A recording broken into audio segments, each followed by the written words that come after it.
Hace algunos años atrás, mientras estaba al frente de aquel entonces la Catedral de Cristal, me sucedió uno de esos momentos parteaguas espiritual. Un momento de shock, de esos que te cambian la vida. Uno de esos eventos al que algunos denominan una epifanía. No fue en un monte de oración o en un congreso, sino en una cafetería de una cadena justamente de café muy importante que la gran mayoría conoce, pero fue un momento muy sobrenatural. Era un día que debía escribir un mensaje para la iglesia, yo estaba en las oficinas justamente del campus de la catedral, pero tenía unos 15 minutos para tomar un descanso mental y dije voy a tomarme un café cerquita allí del campus.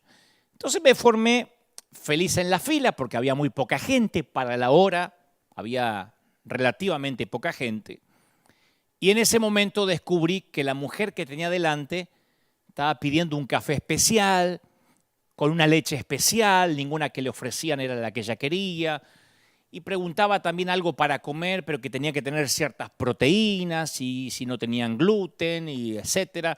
No solo eso, sino que hablaba tan despacio que me enloquecía. Y estaba mirando, esas cafeterías generalmente tienen como un menú arriba, a espalda de quien atiende, y ella miraba el menú de las distintas opciones de café como si estuviera soñando despierta, así en estado catatónico. Y yo miraba el reloj, porque tenía apenas 15 minutos y esperaba, y sentía que dentro de mí la tensión aumentaba. Entonces yo por dentro decía, pero es pedir un café. Tan difícil puede ser pedir un café. No es que tiene que comprar plutonio, tiene que comprar café. Y finalmente la mujer se decidió por un café con no sé qué tipo de leche, de almendra, sacó cupones que para los que nunca han estado en negocios de los Estados Unidos es una manera de pagar aquí. Con cupones que vienen en los periódicos, los recortas y con eso no tienes que usar dinero. Pero eso lleva tiempo, los minutos seguían pasando. Yo pensaba, ¿qué hace esta mujer? Y finalmente dio vuelta a su bolso, buscaba más cupones sobre la mesa, en un lugar que se supone que es para pedir, ordenar e irse. Para ese momento, yo que no me caracterizo por ser muy paciente, estaba echando humo, ¿no? Y la cajera o quien estaba vendiendo ahí también estaba molesta, lo mismo que la gente que ya se había formado fila detrás mío. Suspiraban, resoplaban, enojados ante la falta de previsión de esta mujer que nos hacía perder tiempo a todos. Y por dentro yo pensaba, pero señora, este es un lugar para ordenar un café y salir, no es para venir a ver qué tomo. Tal vez la mujer no tenía ningún apuro, pero los demás sí estábamos apurados. En mi caso yo tenía que regresar al campus a seguir escribiendo mi mensaje. Contaba, me había autoimpuesto 15 minutos de descanso, ya llevaba ahí nomás 20 minutos esperando que la señora buscara los cupones, después que se decidiera qué iba a tomar. Y yo tenía, imagínate, que regresar a inspirar, quién sabe a cuántos miles el domingo, dependiendo del mensaje que iba a ser ese día miércoles, recuerdo. Y en ese momento la señora me miró un poco incómoda y en tono de disculpa me dice, perdóneme, señor, hispana, ¿no? Me dice, mire, yo no soy así por lo general. Yo estuve toda la semana en el hospital de enfrente y en un ratito me voy a llevar a mi casa a mi hija de otra sesión de quimioterapia y quería comprarle algún desayuno que pueda comer sin que lo vomite, pero como no tengo cash, tengo que pagar con cupones y me está vomitando todo y quiero darle algo, tiene el estómago vacío. Y trato de apurarme porque la dejé sola en el lobby del hospital acá enfrente, así que lamento mucho hacerlo esperar. Después mira hacia el resto de la fila y dice, perdona a todos, perdona a todos. Y ahí me sentí una cucaracha, porque esta mujer cargaba con un peso mucho más grande del que me hubiera tocado jamás. Sola, sin dinero y con la hijita con cáncer. Y para juzgarla no me hizo falta más que tener que esperar un poquito más para ordenar mi capuchino. Nada más que eso. En un ratito yo la había juzgado, la había crucificado, la había sentenciado. Yo me sentí que pasaba por alto al hombre tirado en el camino mientras corría al campus a escribir la prédica acerca del buen samaritano. Así que me acuerdo que le di mi tarjeta a la chica de la caja y le dije, yo invito lo que ella consuma, que no busque más cupones.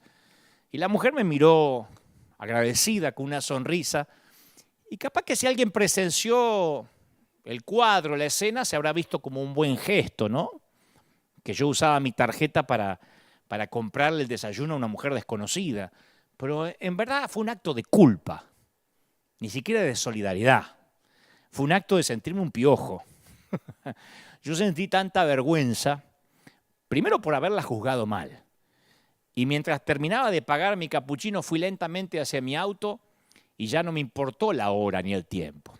Y tras el volante reflexioné en la persona egoísta e ingrata en la que me estaba convirtiendo. Y ese día, en medio de lo que yo creía que preparaba un sermón para los demás, Dios tenía planificado darme un sermón a mí. Yo estaba muy metido en el mensaje que iba a predicar el domingo y paré 15 minutos para tomarme un descanso y en ese descanso Dios me estaba esperando para hablarme a mí. No profesionalmente como yo preparaba el mensaje, sino devocionalmente. Dios me llevó a la cafetería para que viera que la gente no eran ni números, ni vistas en internet, ni miembros de una iglesia, ni gente que ofrenda, ni líderes, son personas. Y a partir de ahí, cuando uno ve conductores que tocan bocina, vendedores que se molestan, gente que tarda en ordenar un simple café, nunca podemos conocer la realidad que está viviendo esa otra persona. Pero esa gente es la que nosotros a veces juzgamos rápido, sentenciamos y a lo mejor está viviendo una pesadilla. Y yo me acuerdo de ese día, que ya hace varios años, ese día aprendí que la persona que a veces más me molesta podría ser la que más me necesita. Y también aprendí, de mala manera, con dolor ese día en la cafetería, que ser un mensajero significa amar a la persona que tengo delante en la fila, aunque me exaspere, aunque me agarre ataque de caspa, como dice un amigo. Yo cada vez me convenzo más que a medida que pasan los años y me voy poniendo más grande, que no es necesariamente más viejo, más grande, quiero hablar menos de Dios para caminar más con Dios. Lo que pasa es que en algún momento la palabra se hizo carne y luego, debido a la religión, volvió a ser palabra, nada más. Y eso que me pasó en la cafetería no fue un hecho aislado. A veces me pasa, como a ti, que me harto de los mensajes. Ahora, yo quiero que no me malentiendas, porque si se saca esto de contexto, seguramente se va a malentender. Mi trabajo, mi función, mi llamado es hablar de Dios. Es el don que Dios me dio. A veces lo puedo hacer de manera más frontal, de manera un poco más solapada, de otros sitios, pero mi trabajo es hablar del Señor. Es mi vocación, es mi llamamiento, ¿no? Y me encanta el llamado que Dios me dio y me gusta mucho enseñar la palabra, una palabra que transforma tantas vidas. Pero tengo que confesarte que a veces me canso de oír tanto como mensajes ajenos como de oír mis propias palabras. A veces nuestra vida, ¿cómo te lo digo? A veces nuestra vida parece tener que ver mucho más con las palabras que con las acciones. Tiene mucho más que ver con la retórica que con lo que hacemos. E insisto, yo quiero hablar menos de Dios y andar más con Él. Si un periodista me preguntara, a ver, ¿qué reconto, qué balance podés hacer, Dante, de tu vida en tu peregrinar cristiano hasta la fecha? Yo diría, cada vez quiero hablar menos de Dios y vivir más para Él, vivirlo, experimentarlo más. Estamos en un tiempo donde nos inunda la información, donde tenemos una autopista de información, no solo en Internet, sino a través de los celulares, de los dispositivos móviles. Y la iglesia también emite su propia corriente de información que se supone que es para ayudarnos en nuestro crecimiento espiritual, para que aumente nuestra espiritualidad, para que seamos mejores cristianos. Y hay millones de congregaciones en el mundo, y casi todas con su propio sitio de Internet, y la mayoría transmitiendo mensajes en línea, especialmente en estos tiempos de pandemia o de cuarentena. Y en medio de todos esos live, de los cuales formamos parte, ¿no? En medio de todo ese ruido, el mensaje cristiano muchas veces llega a ser como una opción más, como un tutorial más de YouTube. Viste que hay tutoriales para hacer un huevo frito, tutoriales para cambiar la rueda de un auto, tutoriales para peinarte, para lavarte los dientes. Bueno, a veces pareciera que el Evangelio fuera un tutorial más. Parecería que hubiéramos tomado la experiencia de los discípulos, que literalmente era caminar con Jesús, una experiencia que la iglesia primitiva vivió, para convertirla nada más que en un live de internet o de palabras repetitivas de un servicio. Dígale que está a su lado, gloria al Señor, levante las manos, diga gloria a Dios, repita conmigo. O sea, convertimos el mensaje de vida en tan solo otro conjunto de palabras de los tantísimos que hay. Y sin querer empezamos a formar parte de eso. Como me pasó a mí, que cuando tenía, hace varios años, que demostrar consideración en una cafetería no podía porque yo estaba pendiente del mensaje. Entonces pasamos de un sermón a otro, de un estudio bíblico a otro, de un live a otro, de un concierto a otro, y nos esforzamos por aprender el lenguaje de la fe. Con toda intención buena, claro, porque la idea es, insisto, enriquecernos espiritualmente. Y a veces no es más que un ejercicio mecánico de decir lo que hay que decir, de responder lo que hay que responder, de memorizar lo que hay que memorizar. Y al hacerlo, mecánicamente, reducimos el Evangelio a una colección de doctrinas, de versículos que suenan bien, con un montón de respuestas que finalmente no dicen nada, que son políticamente correctas, pero que no dicen nada. Lo que trato de decir, haciendo una autocrítica, es que terminamos con una montaña de palabras, pero separados de la experiencia real de Jesús. Y por muy espirituales que sean esos versículos que nos aprendemos de memoria, no creo que haya mucho de eso que se traduzca en nuestra forma de vivir. Hace unos mensajes atrás yo hablaba de los cristianos monoversículos, esos que se aprenden 1 o 2 versículos que le convienen, ¿viste? No sepa tu mano derecha lo que da a la izquierda, para no tener que dar y no tener que tampoco contar que dan, que no dan. Ojalá fuera para contar que dan, pero es para contar que no dan. Otros se aprenden el versículo, no, que el diezmo está en el Viejo Testamento en Malaquías. Son monoversículos, con un versículo o 2 se manejan el resto de la vida, se lo saben de memoria. Pero eso no significa que vivan una vida real cristiana. Logramos dominar los mensajes, logramos dominar la Biblia, pero no aprendemos necesariamente a vivir el verdadero evangelio. Y esa desconexión entre el mensaje y la vida es algo que estamos viviendo en el extenso mundo cristiano. Y yo me atrevo a pensar que posiblemente sea esa vaca sagrada que menos nos atrevemos a cuestionar, pero que es una verdad grave y alarmante, ¿no? Yo le digo vaca sagrada por si alguien no sabe, porque en la India las vacas se consideran sagradas y a pesar de que se mueren de hambre no las tocan porque consideran que hay 300 dioses dentro de una vaca. Y creo que las vacas sagradas en nuestras congregaciones, en nuestra iglesia también andan pululando por ahí y no nos atrevemos a cuestionarlas porque decimos no, eso no se cuestiona, no se toca. Una de esas vacas sagradas es la fuerte desconexión entre lo que a veces predicamos y lo que vivimos. Fíjate lo que pasa a veces cuando en las redes o en la iglesia alguien se acerca contando su dolor, pero su dolor de verdad, No, que venía para acá y llovió justo que lavé el auto. No, crisis. Gente que dice me estoy divorciando, no sé, estoy soportando una traición, una infidelidad, un aborto. La mayoría de los cristianos, cuando alguien aparece en la red con una confesión así, o nuestras iglesias, no sabemos cómo responder. Y la mayoría responden como los amigos de Job, ¿viste? Los llenamos de versículos, de consejos que no nos pidieron, ni hablar de algo habrás hecho para que esto te pase, los llenamos de prejuzgamientos. Y mi pregunta es, la misma que me vengo haciendo desde que esta pandemia comenzó, porque digo, la pandemia a lo mejor es un shock para reevaluar nuestra vida y nuestro peregrinar cristiano y nuestro ministerio. ¿No tendríamos, me pregunto, que tener el valor suficiente como para sentarnos junto al alma que llora sin decir necesariamente palabra alguna? ¿Te pasa eso? Eso de que le das a la persona el mensaje, el consejo, el versículo de memoria, pero no le das tu vida. ¿Te resulta más fácil ofrecer palabras en lugar de acciones? ofrecer consejos en lugar de involucrarte. Y aquí una pregunta que yo no me dejo de hacer, ¿no será que nos ocultamos detrás de un mensaje que suena bien y que habla sobre las necesidades en lugar de ensuciarnos las manos al hacer lo que hace falta para ayudar? Y esto también pasa a gran escala, porque a veces nuestra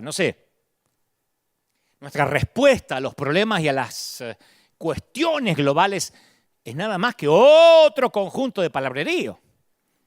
Yo creo que no hay un predicador en el mundo que no sepa que de las 7.000 millones de personas que habitan el planeta, hay 1.4 millones que viven con menos de $1 al día. Del equivalente a $1 al día. 1.4 millones.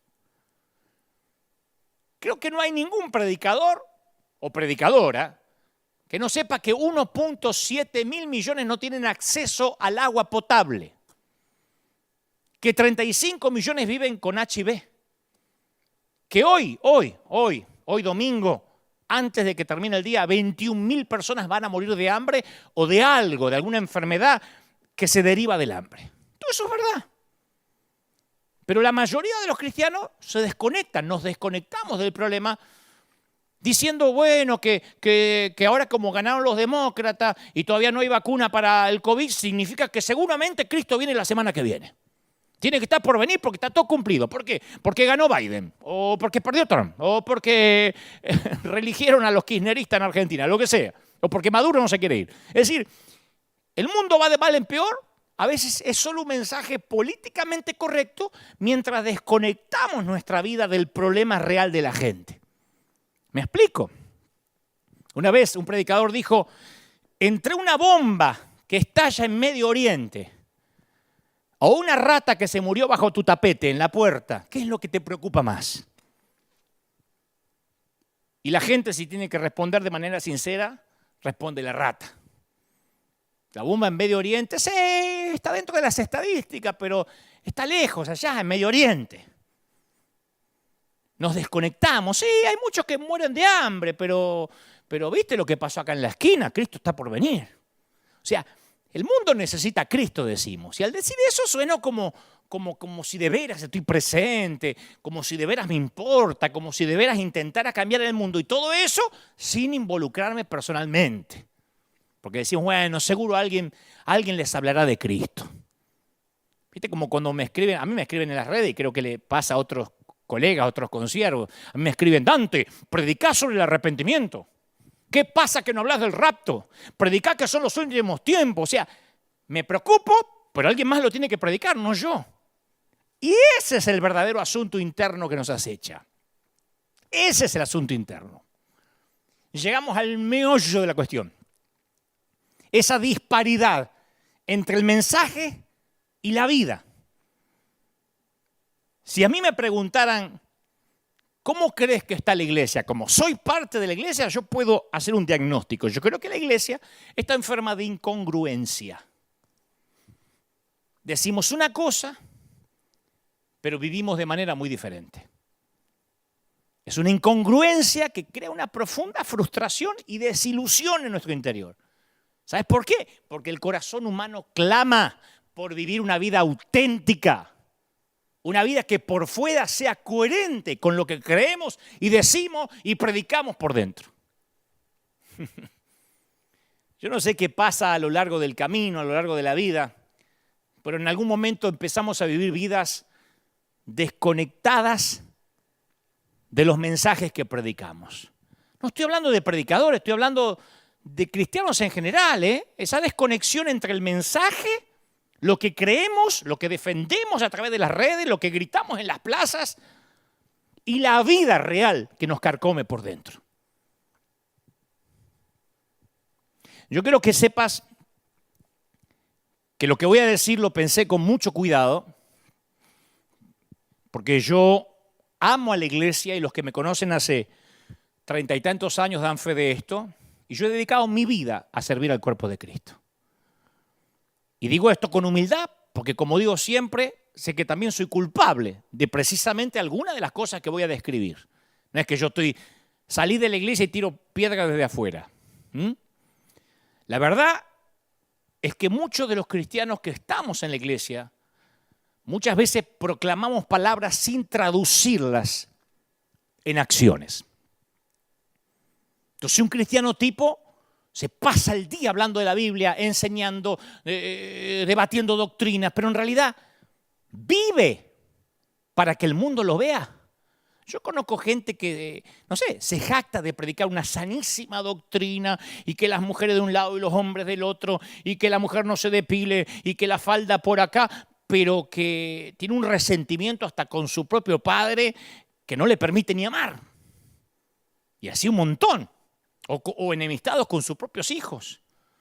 Entonces el mundo está harto, como seguramente estás hartos vos, de oír sermones y frases cristianas correctas.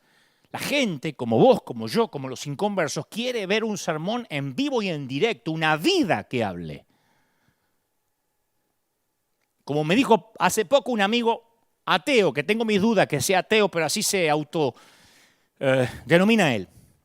Me dice, che, flaco, ¿cuánto odio que hay en tu comunidad? Le digo, ¿en qué comunidad? En la evangélica, me dice. Estoy viendo las redes, pero se matan, Pero no solo la tuya, en la de todos. Si no pensás igual que ellos, te insultan, te denigran y te mandan, ahí dijo una palabrota, ¿no? Que vendría a ser el homónimo cuando nosotros mandamos al infierno a alguien. Me dice, es terrible cómo se odian. Ni en el fútbol, ni en la política. Y este es un ateo clamando por la manifestación de los hijos de Dios que viven, que tengan que vivir lo que predican. Entonces la gente cambia de canal para no oírnos más, porque lo que anhelan es ver en práctica aquello que predicamos. Si no somos pelones, pelados, vendiendo un elixir para el crecimiento del cabello, obesos vendiendo píldoras para adelgazar. Por eso los inconversos a veces no consumen nuestros canales religiosos, apenas si lo digieren algunos creyentes. Y no es que los estudios bíblicos, los sermones, los servicios de la iglesia no tengan valor, los servicios de adoración no tengan valor. Claro que sí. Pero quiero que interpretes el punto, que muchas veces nuestras palabras son como una postura, la proyección de que somos mejores o más espirituales del que tenemos al lado o adelante de la fila en la cafetería. Por eso me puse de ejemplo yo para empezar, ¿no? Creo que esa es una de las grandes razones por las que tanta gente tiene una idea equivocada acerca de la iglesia. Mucha gente piensa que la iglesia es el lugar que se juntan personas perfectas e impolutas con otras personas perfectas e impolutas para cantar acerca de lo perfectas e impolutas que son sus vidas. Y no es así. La iglesia es, o se supone que debería ser, el lugar donde se reúnen los pecadores en su quebranto, para reconocer que no son lo que quieren hacer creer que son. La iglesia es el lugar en donde la gente admite que cayó, que falló, que está más rota que el resto. La iglesia es el hospital, no el museo. La iglesia es el lugar seguro donde podemos compartir nuestros defectos, nuestros fracasos, nuestras debilidades, nuestras adicciones, nuestras necesidades, nuestro dolor.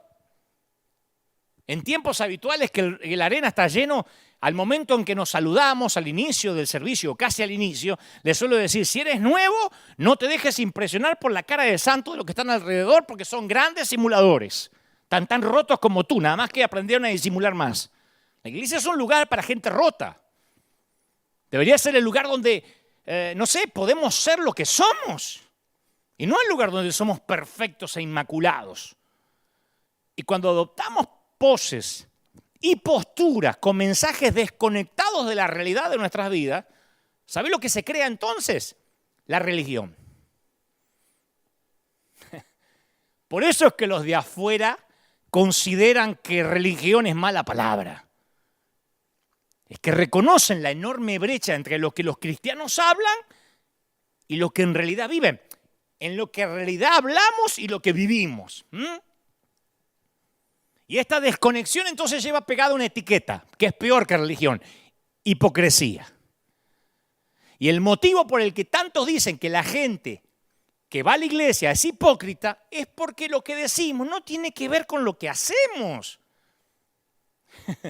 De hecho, es esta falta de autenticidad lo que hace que tanta gente joven, muchos de nuestros jóvenes, piensen de la iglesia con desconfianza y la evite. Yo estoy de lunes a viernes, desde hace un tiempo, en un canal de radio, en una estación de radio que es rock and roll, en Argentina. Heavy. Y ninguno de los muchachos, como uno podría considerar, tan llenos de demonios, esos que están tatuados, hacen pacto con Satanás, son gente buena. Pero no quieren saber nada con la iglesia, no por Jesús, respetan a Jesús, sino por nosotros los seguidores.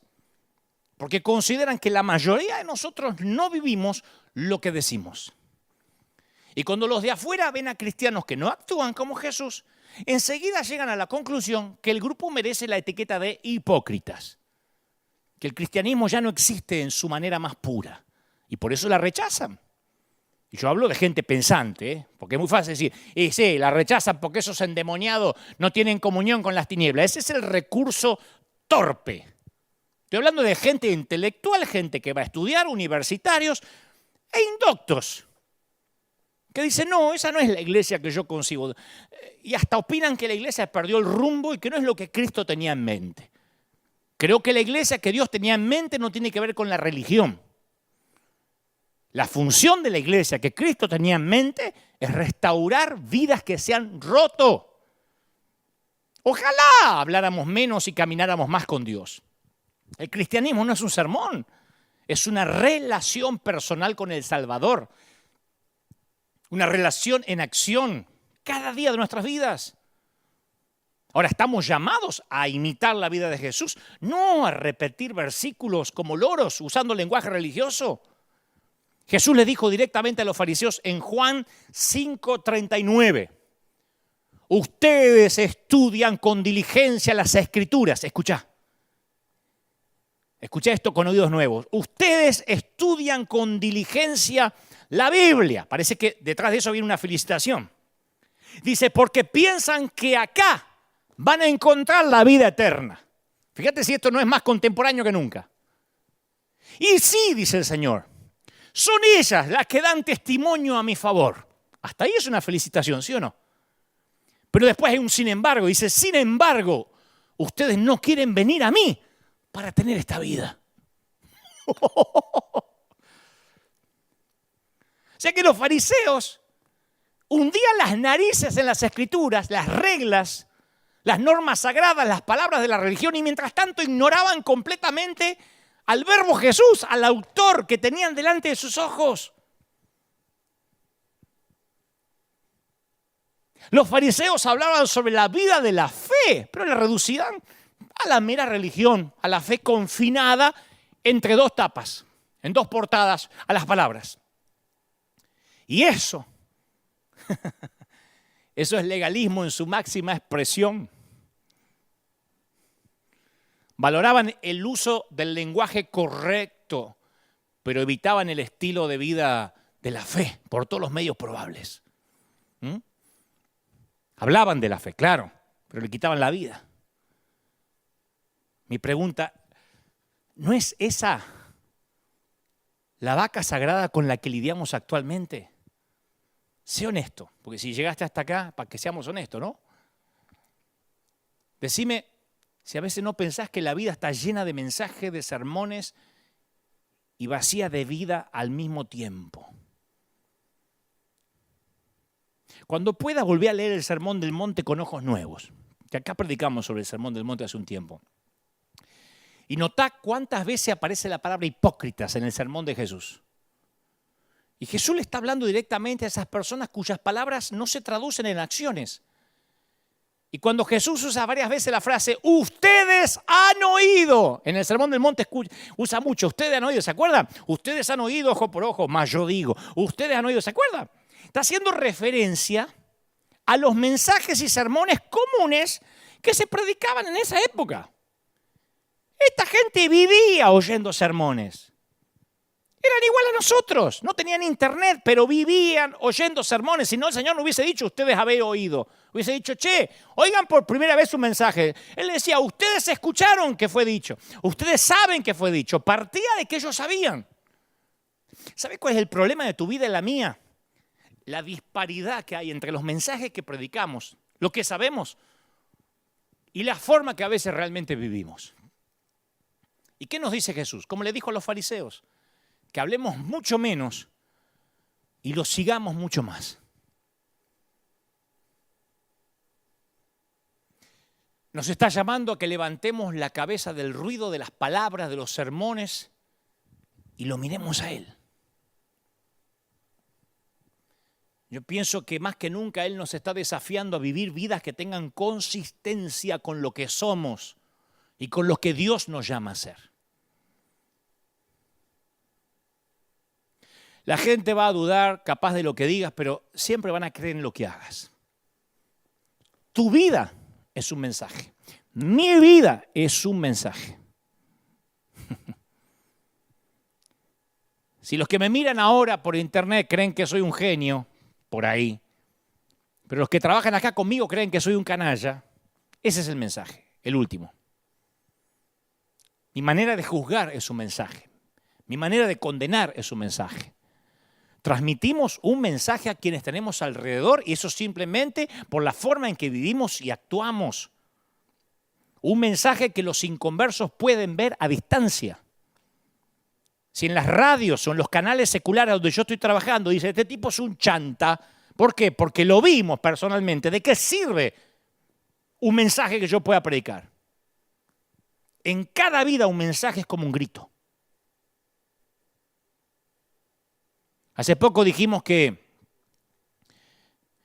amueblamos el hogar de una señora católica, lo puse en las redes por ahí, antes de que dijera que ya no iba a contestar más en las redes ni leer más nada, pero pusimos ahí que le llevamos muebles, porque la gente viene, aplica, dice yo necesito muebles, tengo la casa vacía, y pusimos esta señora católica y salió una jauría a mandarla al infierno porque en la foto donde poníamos los muebles aparecía una virgen atrás. Pero eso no me sorprendió, ya debería haberme acostumbrado, más de 30 años en esto, ya debería acostumbrarme que esto funcione así. Como me dijo este amigo ateo, che, qué heavy que son ustedes, qué poco amor. Me sorprendió más la pobre mujer, que claro, que no entiende esta cultura de buitres al acecho y escribió, pastor, en mi parroquia me enseñaron a amar a la gente de todas las religiones, ¿por qué no enseña usted eso? Y volví a sentir lo mismo que cuando la dama del café se excusó que estaba en ese estado porque tenía a la hija con cáncer esperándola cruzando la calle. ¿Sabés que hoy en el mundo de los negocios se pone mucho énfasis en la marca, en el branding, ¿no? En la imagen que transmite un negocio o un producto? La palabra marca también se usa para definir a la gente. ¿Viste cuando dicen, por ejemplo, Messi ya es una marca? Ronaldo es una marca, ¿no?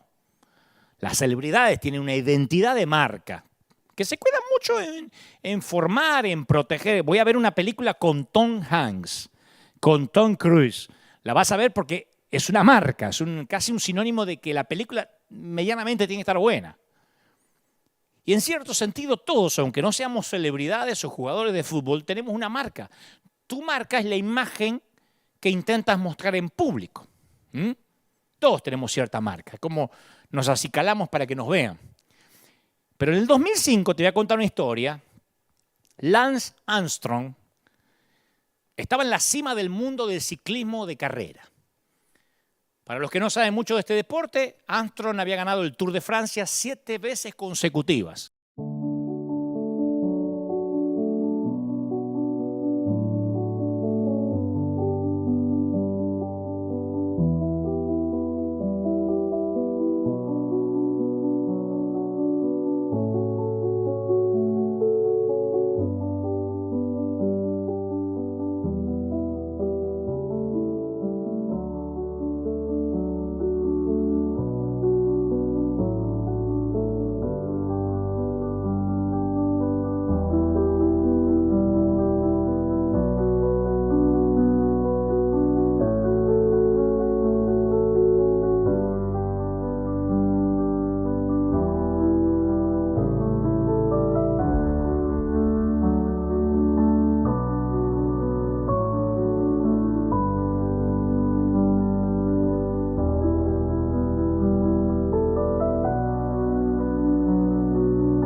El tipo se cuidaba, cultivaba como marca una imagen de superatleta que proyectaba siempre, que mostraba una gran disciplina. Más de media docena de compañías, de empresas, habían tomado su marca.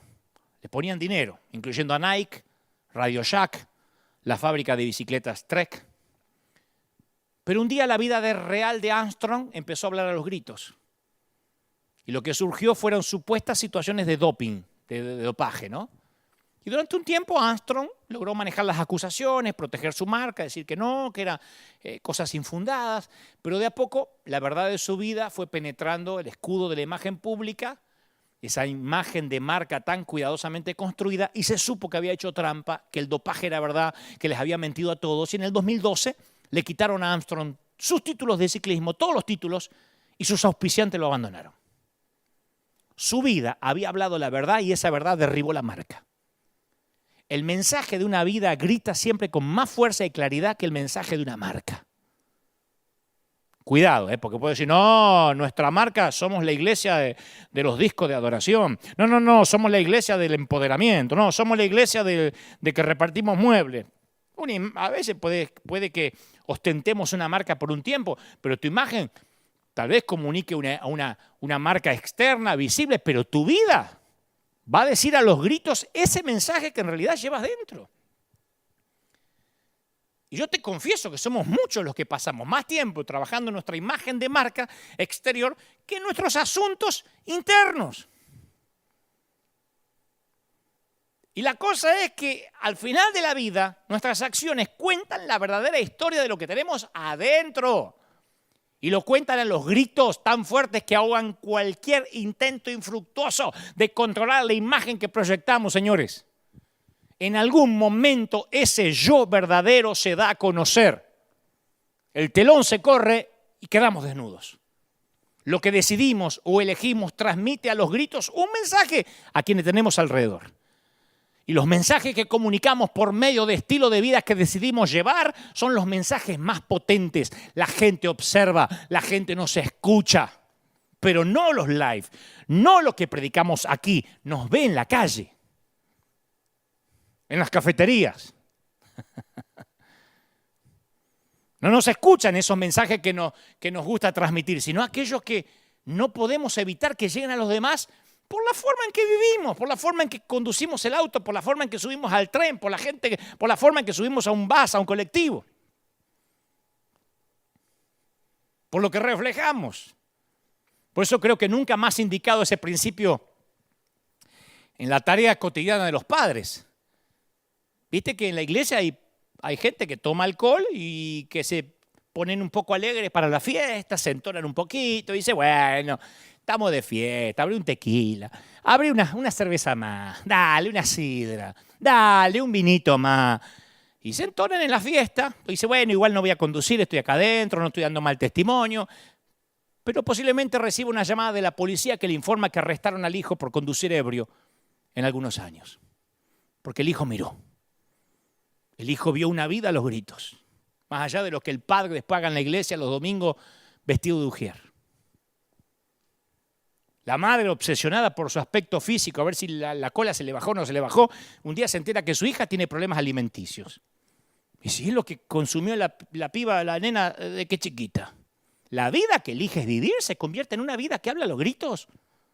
Y en algún momento surgirá lo que eres y reproducirá lo que eres. Ese es tu mensaje al mundo, a tus hijos y al mundo. Tu mensaje no son las fotos de Instagram, ¿eh? Ya no las cree nadie. Viste que en Instagram son todos jóvenes, somos todos jóvenes. En Instagram todos nos sacamos fotos de arriba así, todo. Todas las mujeres tienen un trasero así, todas en Instagram son todos lindos. Ya no lo cree más nadie, todo el mundo sabe que hay filtros. Tu marca pública no va a poder mantenerse en pie a menos que refleje tu realidad privada. Y si no, como hemos visto en tantos casos de celebrities, de políticos, no vas a poder mantener una imagen pública que está peleada, que está reñida con el mundo interior. Los asuntos internos siempre socavan la vida exterior. Por eso, déjame que te dé un consejo que no me estás pidiendo, pero de alguien que se equivocó mucho y eso me da autoridad. Antes de abrir la boca para hablar, abrí tu corazón para amar.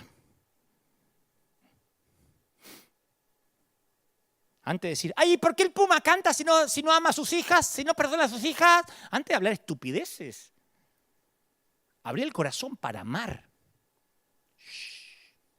Porque nadie resiste el análisis de estar libre de pecado, de no tener un muerto en el placar, en el closet, para perder al puma, al tigre de la Malasia o a quien cante. Pongo eso como ejemplo de tantas veces que prejuzgamos, como yo prejuzgué a la dama que estaba en la cafetería. Dale, esta vieja ahí perdiendo el tiempo. Y era una mamá bregando con una nena con varias sesiones de quimioterapia que no sé qué habrá sido de la vida de esa nena y la vida de esa mamá. Porque debía haber orado, debía haber hecho algo más. Como torpe, como había prejuzgado, lo único que se me ocurrió es pagarle el café. Un intento torpe por quitarme la culpa. Yo quiero contarte algo que capaz que no consideraste antes. Nosotros ahora en el siglo XXI tenemos el beneficio de esto, de la Biblia. Todas las versiones que existan, todos los colores, Biblia para la mujer, Biblia para el hombre, Biblia para la suegra, Biblia para el que tiene perro, Biblia para el que... Tenemos todos los tipos de Biblia. Y la Biblia se ha vuelto el centro de nuestra fe, ¿sí o no? Sin embargo, los cristianos de la primera iglesia no tenían la colección de escrituras inspiradas que tenemos nosotros. La Biblia tal como la conocemos no estaba escrita. Uno se piensa que los discípulos andaban con la Biblia bajo el brazo. Mucho menos compilada como un conjunto de libros y epístolas como las conocemos hoy. ¿Estamos? Y la historia nos dice que la mayoría de los libros del Nuevo Testamento se escribieron décadas después de que Jesús muriera y ascendiera al cielo resucitado. Las cartas de Pablo no circulaban, no eran virales, no había internet. Se conocieron después, a fines del siglo I. Y antes de eso, la iglesia de Éfeso, claro, recibió la carta que Pablo le escribía y que hoy conocemos como Efesios. Pero los efesios no conocían lo que Pablo le escribió a los colosenses, ni a los filipenses, ni los filipenses conocían lo que Pablo le escribió a Colosas o a Roma. La iglesia conformó y aprobó en la Biblia, los libros canónicos, unos 400 años después de Cristo. Así que, pregunta, ¿qué hacían los primeros cristianos antes de que tuvieran la Biblia? No tenían live tampoco, ¿eh? ¿Qué hacían al no tener los libros de la Biblia? Al no tener el Nuevo Testamento siquiera. ¿Sabe qué tenían? La vida de Jesús. Y hay un dato interesante que muchas veces se pasa por alto. Está en el libro de los Hechos y habla de los discípulos después de que Cristo ascendiera al cielo. ¿Te acordás que de 12 que eran originalmente quedaban 11? Porque Judas traicionó a Jesús y se ahorcó. Y los 11 creían que tenían que reemplazar a Judas. Y dijeron, es preciso que se una a nosotros un testigo de la resurrección. Uno de los que nos acompañaban todo el tiempo que el Señor vivió con nosotros. Esto está en Hechos 1:21. Uno que nos acompañaba todo el tiempo desde que Juan bautizaba hasta que Jesús fue llevado entre nosotros. Hechos 1:21. Fíjate los requisitos para ser un discípulo. Ellos sabían que era importantísimo elegir a ese 12º hombre con las credenciales adecuadas. ¿Cuáles eran? ¿Cuál era el requisito? Que hubiese sido alguien que originalmente conoció personalmente a Jesús, que hubiera caminado con él, desde el bautismo de Juan hasta la ascensión. Necesitaban a alguien, al igual que los otros 11, que fuera testigo de la vida de Cristo. Necesitaban a alguien que pudiera transmitir a otros el testimonio de un testigo ocular. No, sí, yo me unía a los muchachos, la verdad es que yo a Jesús no lo vi nunca, ¿viste? Pero qué sé yo. Yo me uní, a mí me contaron, de a oídas me contaron de que el tipo era bárbaro. No, tenían que elegir a unos que habías visto. Y dice que eligieron a Matías, que había estado con Jesús a lo largo de todo su ministerio. Tenían que transmitir, claro, estos tipos tenían que transmitir la vida de Jesús. ¿Basado en qué? En el conocimiento personal de Jesús. Yo lo vi, yo toqué, yo soy testigo dactilar de sus huellas, de sus heridas. Los discípulos estaban conscientes del hecho de que su llamamiento se basaba en una conexión personal con Jesús. Que eran testigos del Hijo de Dios en la tierra, entendían que la vida de Jesús era el mensaje, no la Biblia. La vida de Jesús Y ese mensaje tenían que llevarlo al mundo. Juan escribiría esto más adelante, diría, y hemos contemplado su gloria. Y la gloria que corresponde al unigénito del Padre, lleno de gracia y de verdad. Juan 1:14. Mi querido, antes que hubiera un Nuevo Testamento, los discípulos sabían lo que era el Evangelio. ¿Saben lo que era el Evangelio? La vida de Jesús. Y entendían que como testigos de esa vida, transmitían ese mensaje de vida, ese Evangelio, esa buena nueva a todos los que se cruzaban. No tenían que ver con palabras escritas en una página, sino con haber experimentado el verbo en la vida. Así que cuando Jesús dijo antes de su regreso al cielo, vayan por todo el mundo y anuncien las buenas nuevas a toda criatura, no estaba hablando de predicar los sermones del Pentateuco, lo que dijo Moisés, organizar estudios bíblicos en las casas, hacer células. No se había escrito la Biblia todavía. No se habían compilado los libros. Él hablaba de que den testimonio de lo que habían visto.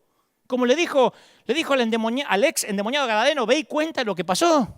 Como le dijo a la samaritana, andá y contale a los tuyos. Punto.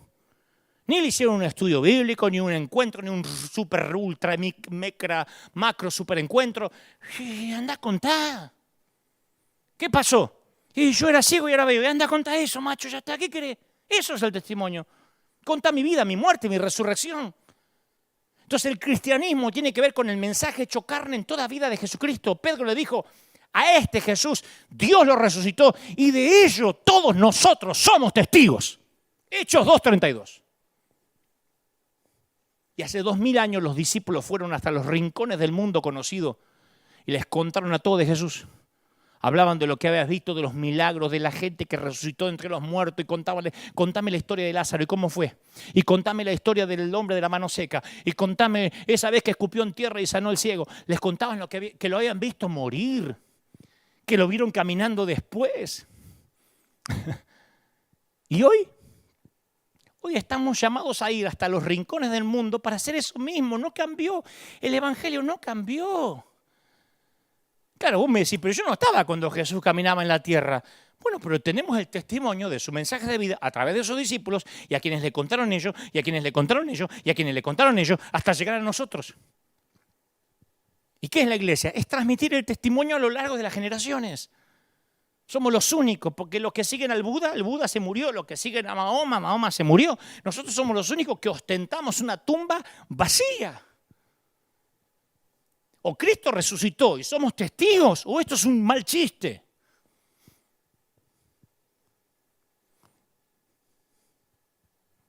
Ese es el testimonio que mostramos, que Jesucristo obra en nuestras vidas, que está vivo. Jesús le dijo a su discípulo en Juan 14, dentro de poco el mundo no me va a ver más, pero ustedes sí me van a ver, porque yo vivo, ustedes van a vivir. En aquel día ustedes se darán cuenta que yo estoy en mi Padre, y ustedes en mí, y yo en ustedes. Escuchá con oídos nuevos y mirá con ojos nuevos esta declaración. Escuchá esta afirmación, yo en ustedes. La traducción es somos, soy el Evangelio. Amigo, amiga, tú y yo somos el Evangelio. La iglesia no tiene que ver con religión, al menos de la forma en que la mayoría de las personas ven la religión. No tiene que ver con rituales vacíos, con prácticas de rutina, con congresos. Ahora, en plena pandemia, el Señor hizo así, se cerraron la mayoría de los templos. ¿Y qué quedó? La iglesia como debería ser. La función de la iglesia ni siquiera es la de enseñar, a predicar, comunicar mensaje y palabra. La iglesia es mucho más que palabra, es eclesía. La iglesia es el Evangelio en comunidad. Cada uno de nosotros tiene a Cristo dentro de sí. La iglesia se vuelve una comunidad de personas que viven el Evangelio, no solo en el edificio de la iglesia, sino en la comunidad. Pasa que en la iglesia desarrollamos esa idea de que aquí se predica el Evangelio. Miércoles, sábados y domingo. Domingo 2 cultos, aleluya. Entonces pensamos que el Evangelio está acá, entre las paredes.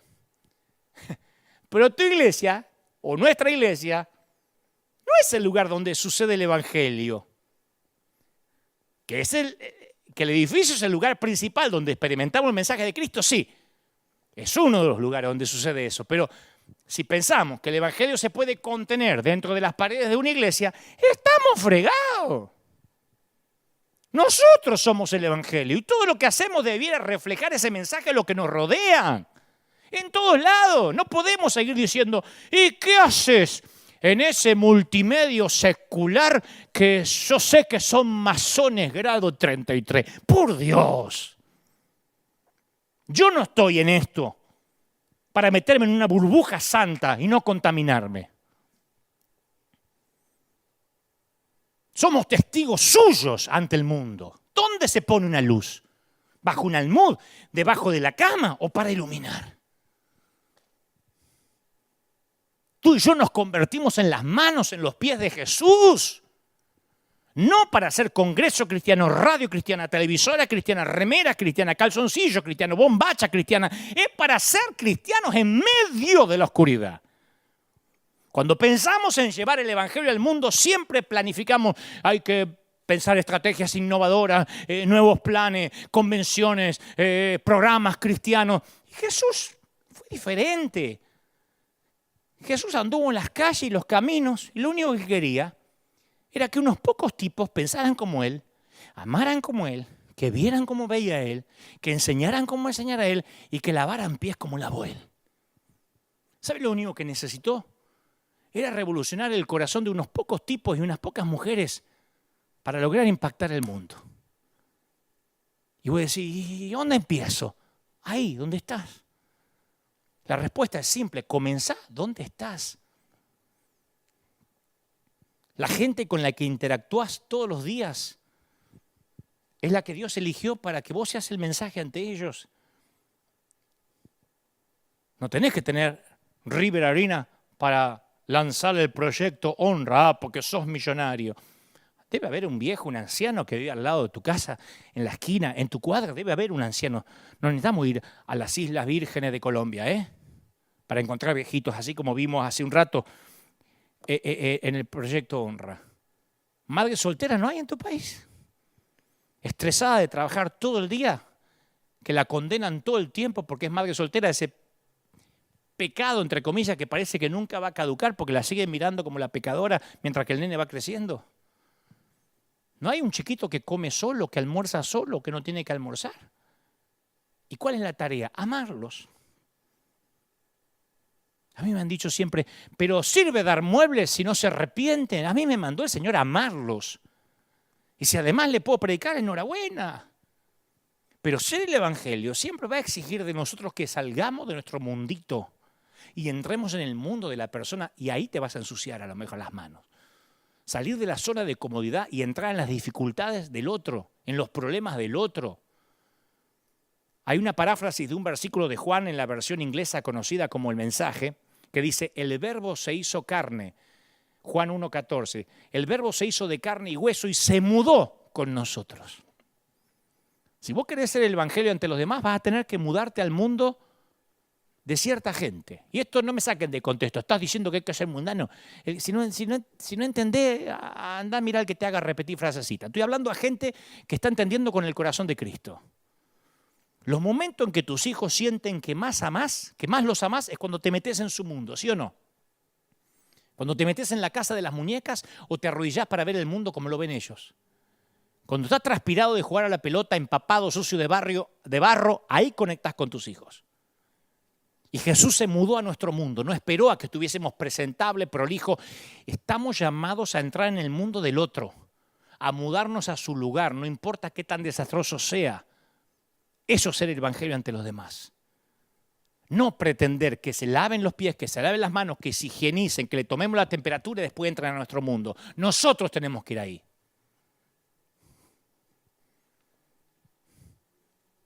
Las palabras de Cristo antes de que ascendiera al cielo pueden resultarte conocidas, pero cuando venga el Espíritu Santo sobre ustedes, recibirán poder y serán mi testigo en Jerusalén, Judea, Samaria, ¿te acordás? Y hasta los confines, lo último de la tierra, Hechos 1:8. 4 círculos concéntricos que nos rodean, nuestra ciudad, nuestro estado, nuestra región y el mundo. Y Jesús estaba diciendo que tenemos que ser como esas ondas expansivas, ¿viste? Sobre la superficie de un lago, que se produce, hay una ola, y luego un poco más lejos y más lejos todavía. Y cuando Jesús dijo, serán mis testigos en Jerusalén, dijo, empiecen aquí. Y eso fue lo que hicieron. Pedro salió del aposento alto donde habían estado orando, cuando vino sobre ellos el Espíritu y empezó a predicar ahí delante de la casa. No dijo, nadie es profeta en su tierra, nuestros llamados afuera. Viste que muchos tienen el llamado a ser misionero en el Congo belga, pero en la matanza le debe un santo a cada vela, no, una vela a cada santo. Pero debe tanto que le debe un santo a cada vela, está bueno el fallido. Donde viva, la matanza en Buenos Aires, en Bogotá, Colombia, a todo el mundo le debe algo, pero por eso Dios lo llamó a las naciones. Tiene sentido que empecemos en el lugar donde estamos, en casa, en nuestra comunidad, en nuestra ciudad. No podemos pasar por alto a nuestros abuelos del barrio y querer involucrarnos en el proyecto Honra, que honra a los viejitos de Uganda. Porque Dios no te está pidiendo que salves al mundo. ¿A quién Dios te está llamando a que llegues? ¿Qué nombre te susurra? Porque no se trata de a cuántas personas llegues. Se trata de que llegues a alguien, de amar al que tienes delante en la fila de la cafetería. ¿De qué me sirve a mí? Preparar un mensaje para miles e ignorar a la mujer que tengo delante en la cafetería. Ser el mensaje que lo transforma todo. No tiene que ver con evangelistas, misioneros, porque ahora son todos José llamado, María llamada. Ay, no, tengo un llamado, mi llamado, fue mi llamado. Y mientras que estás haciendo, no sé, pues tengo un llamado, o sea, Dios te llama, no te mueve nunca frente de la zarza, te quedas la vida ahí, pero tenés el llamado. Acampás en la enramada. Te quedaste en el monte de la transfiguración a vivir. Y tiene que ver con que nuestra vida sea auténtica, real, que refleje de manera única el mensaje de Jesús con esas personas que nos cruzamos todos los días. Hay alguien en tu mundo que tiene dentro una necesidad en la que encajas perfectamente, créeme. Dios te está llamando a que seas el evangelio para esa persona. Es más fácil decir, che, ponelo a Dante, ponelo a Cash, ponelo a Maldonado, ponelo, ¿por qué no escuchás a Austin, que está bueno? Pero tiene que explicar más sobre el rapto, por eso no me gusta mucho. ¿Y vos qué hacés? ¿Yo qué hago? Porque a veces cuando miramos los problemas del mundo, la tarea se nos parece enorme, abrumadora. Decimos, no, pero es que yo no puedo ayudar a todo. A mí, yo sé que algunos están diciendo, Dante, pero vos tenés los medios. Ahora, ¿lo que yo hago es porque tengo los medios o tengo los medios por todo lo que hice? Pues yo estoy harto que me digan, no, porque eso es famoso. En todo caso, si fuera, yo soy famoso porque sí, porque cuando mi mamá me parió, le dijo, señora, acaba de parir un hijo famoso. O le empecé a creerle a Dios. Y a lo mejor por eso puedo llegar a más gente. Entonces la gente dice, no, vos tenés más medios, yo necesito solucionar mis problemas. ¿Y qué te pensás que yo no tengo? Aparte, Dios no nos pide que resolvamos los problemas de todo el mundo. Nos pide, ni tampoco nos pide que hayamos solucionado nuestros problemas antes de empezar. Porque si esperamos tener los medios como para corregir todo lo malo que hay en la sociedad, ser Bill Gates para empezar a ayudar y terminar con todos nuestros problemas, nos vamos a pasar la vida esperando. La vida son problemas. En el mundo tendréis aflicción. Palabra de Jesús. Entonces yo no puedo esperar tener mi vida resuelta o decir, yo soy solo una persona, porque Dios está a mi lado. No soy solo una persona. Dios y yo somos mayoría, ¿o no? Y además, pero ¿yo qué puedo hacer? ¿Hablarle a uno, dos? ¿Y quién puede medir el valor de una vida? Un tal, siempre cuento, Darcy Antunes de Souza, predicador de Brasil, le predicó a una vieja, bueno, no era tan vieja, pero parecía una vieja de la enfermedad que tenía, 37 kilos, muriéndose de cáncer. Le hubiese ignorado, una vieja más, una señora más que se está muriendo de cáncer, porque no la ignoró, porque le predicó su hijo, hoy te está hablando. ¿Cómo se mide una vida? Mi mamá nunca llegó a millones, yo sí. Entonces, mientras haya una sola vida que jamás conoció el amor de Cristo, mientras haya un niño sin agua potable, una mamá afectada por el SIDA, una familia sin lugar donde vivir, un anciano sin techo y con hambre, como veíamos recién, un adolescente que no tiene esperanza y que considera el suicidio porque tiene una depresión blanca que no sabe ni por qué la tiene, una persona que jamás oyó el Evangelio, voy a hacer lo que haga falta con lo que tenga, con mi única y sola vida, para ayudar a una persona más para que conozca a Cristo. Esa es mi vida. Me niego a vivir en una burbuja egoísta, religiosa, en mi mundito propio, tratando de agradar a los religiosos de siempre, cerrando los ojos a los que sufren y no tienen esperanza.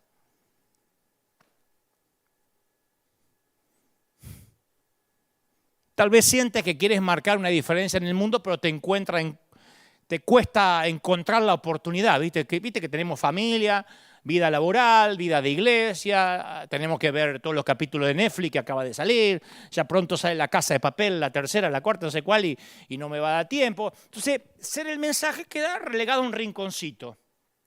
Entonces, cada tantos meses salimos un sábado, a la plaza a evangelizar, para calmar la conciencia. O enviamos una ofrenda a esa iglesia que está haciendo mucho. A esa iglesia sí me gusta dar, porque ellos dan. Mi mamá decía, a mí me encanta darle a Cáritas porque esa gente ayuda. Son todas cosas buenas. Pero esa forma de pensar es incompleta. No podés mandar por correo tu mensaje de vida, la tenés que vivir. Mira, estamos cercando a la Navidad, muy cerquita a la Navidad, vamos a tener un servicio de Navidad el domingo que viene.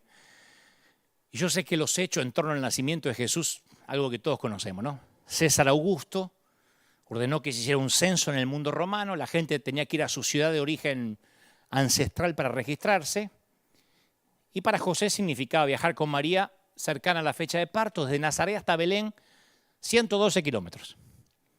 Y estando en Belén, María da luz. Y la Biblia describe ese suceso, dice, y dio a luz su hijo primogénito, Jesús. Dios hecho carne, como cuna un pesebre, un lugar donde comían los animales. Y dice versículo 7 de San Mateo, porque no había lugar para ellos en la posada. En griego significa casa de huéspedes, alojamiento. En nuestro idioma, equivalente a posada es, no sé, la habitación de huésped de una casa, una piecita, la piecita al fondo. Y hay un dato que no podemos pasar por alto, Ni una sola persona en toda la ciudad de Belén le cedió una mísera habitación a una chica embarazada con su marido. Estaba el Salvador ahí a paso de cada uno y no lo vieron. Ahora, si hubiésemos estado nosotros en Belén y hubiésemos visto pasar junto a nosotros en la calle una campesina embarazada, ¿le habríamos ofrecido la piecita del fondo o nuestra cama? ¿Le habrías dado tu habitación a una desconocida que a lo mejor se dice que encima está embarazada de soltera? Nos gusta decir, ay, yo habría notado a José, a María y los tres reyes y la estrella que viene arriba. No, no es así. Sacale el romanticismo. Porque si ubicás la historia en nuestros días, vas a ver lo que vieron los de Belén. Pensás que estás apurado así por ir a tu casa y ves a una mujer que baja del autobús o del tren en tu pueblo, en tu ciudad. Con unas mochilas sucias, cansados, sin bañarse, huelen mal porque vienen recorriendo. Son desconocidos, ¿los ayudarías? Le decís, hey, ¿tienen dónde dormir? Vengan, que no quedan nada buscando tele. Venga. Nena, ¿tenés dónde bañarte? Hoy estás por explotar, ¿qué estás? ¿De 9 meses? Venite a casa, te hacemos un lugar donde comen 4, comen 5, comen 6. ¿Lo harías? O tu respuesta sería una oración en voz baja diciendo, ay, gracias al Señor que no soy como ellos. Ay, gracias Señor que yo tengo una casa limpia y cómoda y calentita. ¿Habrías pasado por alto a Jesús? Yo no sé vos, pero yo sé cuál hubiese sido mi respuesta. Si me baso en cómo reaccioné ante la señora que tenía delante en la cafetería y en otros incidentes parecidos que no voy a contar, seguro que habría pasado de largo con José y María. No es algo que me guste admitir o pensar que así soy, pero es una parte de mi carácter que todavía tengo que esperar que Dios refine y mejore.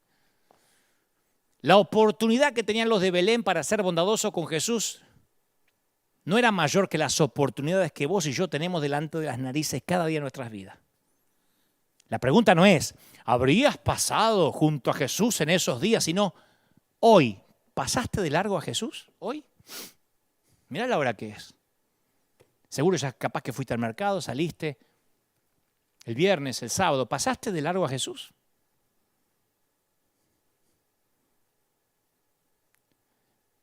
Cuando le preguntan a Jesús qué va a pasar en el futuro, Él dice que Él va a separar a la gente en dos grupos. No lo contamos mucho esto, no nos gusta, pero ahí está.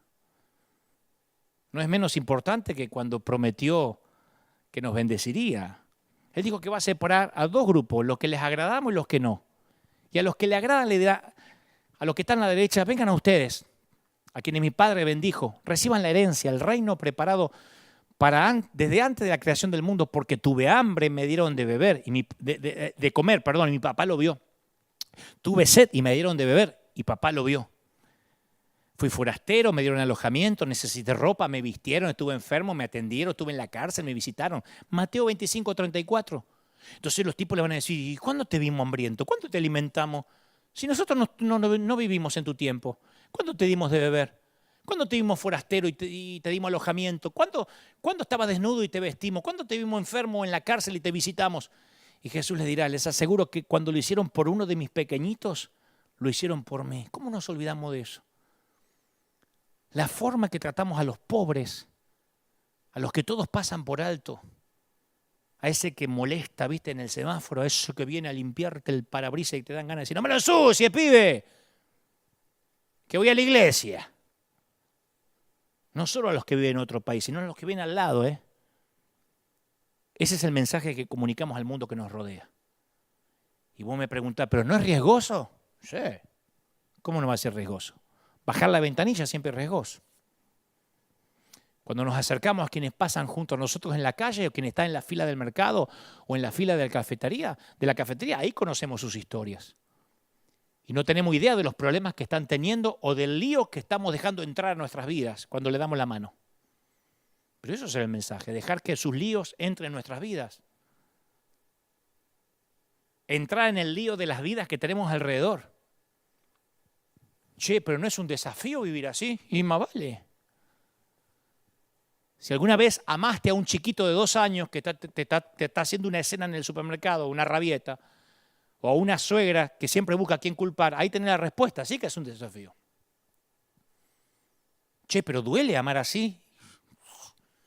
Y habrá muchísimas veces en que te van a desbordar los sentimientos y otras veces que te va a resultar muy difícil, que te dé ganas que lo consuma un fuego. Pero tenés que obligarte a amar con el amor de Cristo y eso significa exponer tu corazón al dolor que están sufriendo, comprometerte con el dolor ajeno. Es algo que duele siempre. ¿Cuesta? ¡Ja! Te va a costar dinero, todo. Kathryn Kuhlman decía, no te costará algo, te costará todo de ti. Bastante tiempo y casi todo tu orgullo. A nosotros como iglesia nos cuesta mucho dinero. Algunos pueden pensar, en marketing nos cuesta un montón de dinero amar.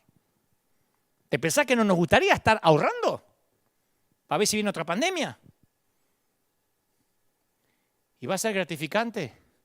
La recompensa va a superar cualquier cosa que pudiste soñar. Si estás prestando atención para ver dónde te encontrás con Jesús, Él va a aparecer delante tuyo todos los días. Esto va para los que dicen, yo quiero un encuentro con Jesús. Y la iglesia cerró y ya no tengo un encuentro con Jesús. Jesús a lo mejor duerme cruzando la pared de tu vecindario. Jesús a lo mejor te pidió una moneda hoy, bajo el disfraz de gente que no puede devolverte el favor más pequeño. Y si los amas, prepárate para la aventura más grande de este lado del cielo. Dios no nos pide que hagamos algo grande para Él, solo nos pide que amemos a quien tenemos delante. Está lleno de jóvenes que me escriben, Dios me mostró estadios, Dios me mostró que voy a ganar un Grammy, Dios me mostró que voy a ser famoso y voy a ser el presidente. ¿Y estás amando al que tenés al lado? Digo. Tenemos que estar atentos a ver a Jesús de incógnito en nuestros días y amarle allí donde lo encontremos.